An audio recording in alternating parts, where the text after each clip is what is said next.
যুবক অভিযোগ করছিল আল্লাহর রসুলের কাছে আইসা যে আমি দুই হাতে কামাই, আমার বাপে দুই হাতে খরচ করে, আমাকে কিচ্ছু জিজ্ঞাসা করে না, আমার আব্বাকে একটু শাসায়া দিবেন। তো আল্লাহর রসুল পাঠাইছে যুবকের বাড়িতে তার আব্বাকে ডাইকা আনতে। সাহাবী রসুল যায় বলছে তোমাকে ডাকে আল্লাহর রসুল, ডাইকা পাঠাইছে চলো। বলছে ওইখানে কে আছে? বলে কাউকে তো দেখি নাই, তোমার ছেলেকে বসা দেখছি। তো বাবা মনে মনে কবিতা পড়তে পড়তে আইতেছিলেন, বাবার মনে গাইথা গেছে, গায়া ফেলছে যে আমার ছেলে কোনো অভিযোগ করছে, নাইলে এই অবেলা ডাকবে তো ডাকবে কেন। তো মনে মনে কবিতা পড়তেছিলেন, ঠোঁটো হেলতে ছিল না, জিহ্ব নড়তে ছিল না, লম্বা কবিতা। জিবরিল আলাইহিস সালাম আগেই শুনায়া দিয়েছেন আসতেছে, কিন্তু মনে মনে কবিতা পড়তে পড়তে সালাম দেওয়ার পরে জবাব দিয়া কবিতাগুলো আগে শুনে নিবেন, কথা যা বলার তা পরে বলবেন। যখন এসে সালাম দিছে আল্লাহ রসুল জবাব দিয়া বলছে কবিতা শোনাও। বলছে ইয়া রাসূল আল্লাহ, আপনাকে কে বললো? আল্লাহ রসুল বললেন নব্বানিয়াল আলিমুল খাবীর, আল্লাহ জানায়া দিছে বল কবিতা। তো এক একটা ছন্দ পড়তেছিল, আল্লাহর রসুলের চোখের পানিতে বুক ভাসতেছিল। তর্জমা করতে গেলে লম্বা সময় চলে যাবে, দুই একটা না শুনাইলেই নয়। বাপ মনে মনে ভাবতে ছিল একা ছিলাম, বড় স্বপ্ন ছিল বিয়ে হবে, বিয়ে হইল তো দুইজনের স্বপ্ন দাঁড়ায়া গেল যে আমাদের কুল ভরবে। যেই দিন আমাদের কুল ভরা গেল, দুইজনে নিজের জীবনের বাঁচা ছেড়া দিলাম। তোর জন্য বাঁচতে ছিলাম, তোর জন্যই বেঁচা ছিলাম। তো মানুষই তো আছে বাপকে কবর দিয়ে আসছে বটে, কিন্তু আজ বৎসর না, 2 বৎসর না, 2, 4, 5 বৎসরও হয়ে গেছে। এখানে লোক আছে যে আজ পর্যন্ত বাপের কবরের সামনে মাথার কাছে একবারও দাঁড়ানোর সুযোগ হয় নাই। বুঝছে?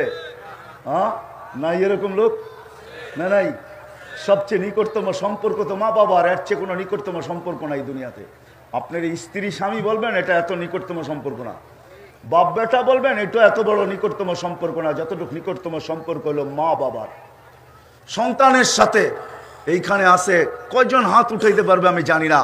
ইমাম সাহেব যদি রব্বির হামহুমা কামা রব্বায়ানি পড়ে তো সাথে সাথে আমরা পড়ি, নাহলে সদ ইচ্ছায় 5 ওয়াক্ত নামাজের পরে মা বাবার জন্য এই দোয়া এই মজলিসে কয়জন পড়ি আমরা? হাত উঠাইতে পারবেন 2-4 জন? অল্পই হবে, ওই যে একজন আর ওইদিকে একজন, ওই হবে হাতের করে গণা 2, 4, 10 জন 20 জন হবে, বাকি মজমা তো 20 জন না। সদ ইচ্ছায় প্রতি নামাজের পরে আমি মা বাবার জন্য একটু দোয়া করি। চলেন, হাত তো উঠাইলেন, জিরু বানাইতেছি এখনই।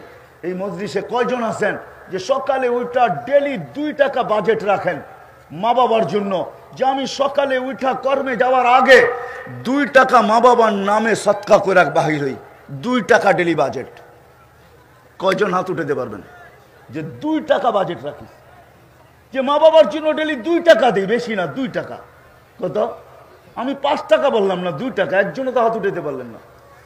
এইবার ভাবেন আপনি আর আমি যদি না দেই, তো যেদিন আমাদের জীবনের খেলা শেষ হবে, আমার পরে যারা থাকবে ওরা দিবে তো দিবে কোত্থেকে? ওরাও তো এরকমই করবে, ঠিক না? হ্যাঁ, সবচেয়ে নিকট সম্পর্ক হয় ওই দিকে গেলে হারায় যাবে।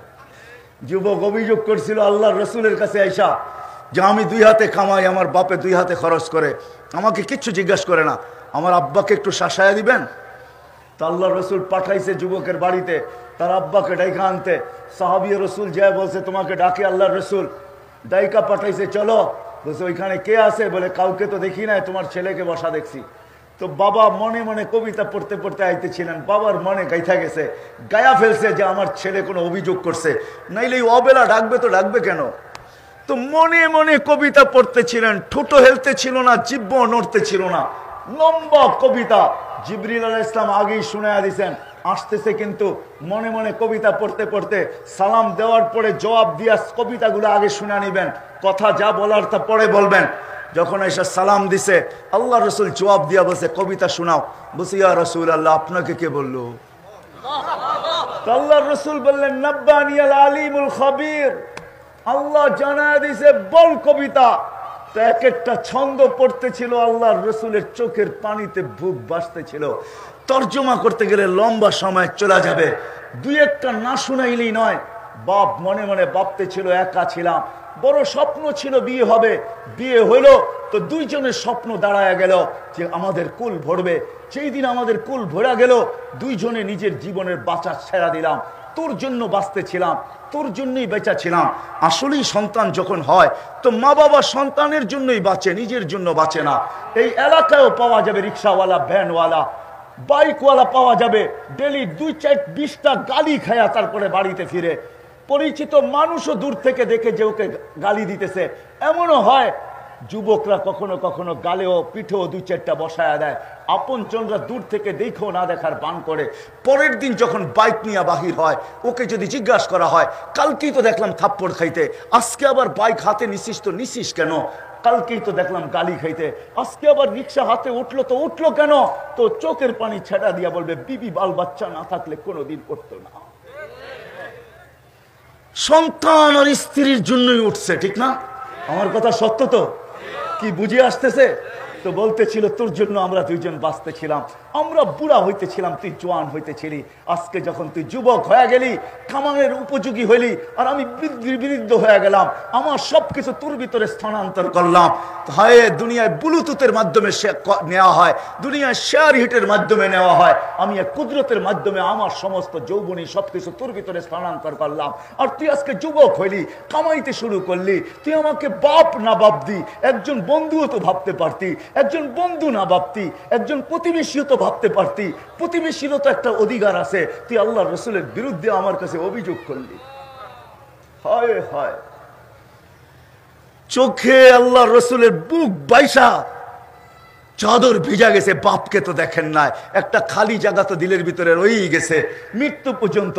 কেননা জন্মের পর জন্মনি দুনিয়াতে মার পেটে আসতে দেরি, বাপের বিচ্ছেদ করতে দেরি হয় নাই।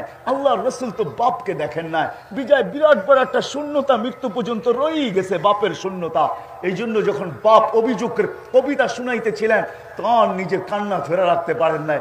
কবিতা যখন শেষ, তো যুবকের কালার ধরে বসে, কুম আনতা ওয়া মালুকালি আবিকা, চল তুই আর তোর বাপ, তোর চল ওঠ, তুই আর তোর মাল তোর বাপের। বাপের বিরুদ্ধে অভিযোগ। ও মেরে দোস্ত, মেরে দোস্ত, ওই বাপের জন্য আমি শুধু দেখানোর জন্য, আপনাদেরকে পরীক্ষা নেওয়ার জন্য না, যে এত কাছের সম্পর্ক, তারপরও আমাদের মনে থাকে না। বিদায় এই দুনিয়া আমাদের সবার কানেই আসবে। যদিও আজকে আমরা স্লোগান দেই, শুধু আশা বুনতে থাকি, যদিও ভাবি বয়স অনেক, যদিও আমরা স্লোগান দিই, আমরা ব্যস্ত ব্যস্ত ব্যস্ত ব্যস্ত, আমি আর আমাকে নিয়ে সারাদিন যদিও আমি ব্যস্ত থাকি, আল্লাহ 5 বার ডাকে, 5